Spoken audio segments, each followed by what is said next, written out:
নমস্কাৰ বন্ধু বান্ধৱীসকল বৰ্ডছ এক্সামৰ এটা নতুন ভিডিঅ'ত আপোনালোকক স্বাগত জনাইছোঁ। আজি আমি কৰিম মেথমেটিক্স ক্লাছ 10 এক্সাৰচাইজ 1.2 পৰা number 5 check whether 6 to the power n can end with the digit 0 for any natural number n।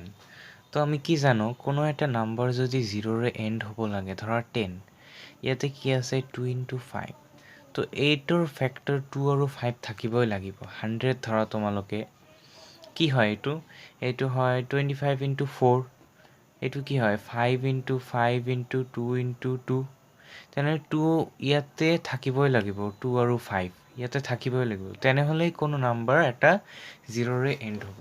তো তোমালোকে ইয়াতে দেখা here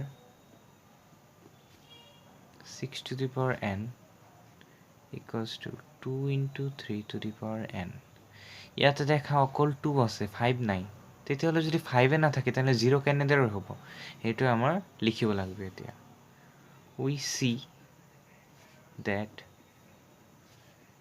6 to the power n has a factor as 2, but 5 is not available here. We know a number can only end with 0 if it has factor both 2 and 5.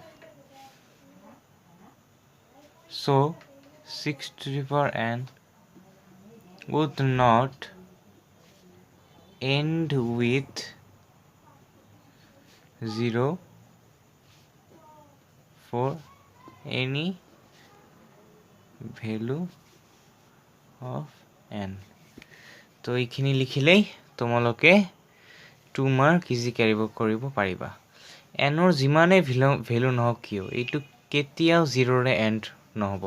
তোমালোকে ক'বা এতিয়া 6 to the power 0 তো হ'ব পাৰে, তেনে এইটো 1 হ'ব, বা কিবা এটা ভেলু আহিল বা ইয়াতে 0 আহি গ'ল, কিন্তু এতিয়া এইটো মানে কেতিয়াও 0ৰে এণ্ড নহয়, কিয়নো ইয়াতে ফেক্টৰ 5 নাই। তো আজিৰ ভিডিঅ'ত এইখিনিয়ে। ভাল লাগিলে চেনেলটোক ছাবস্ক্ৰাইব কৰি দিবা আৰু ভিডিঅ'টো লাইক কৰি দিবা। ধন্যবাদ।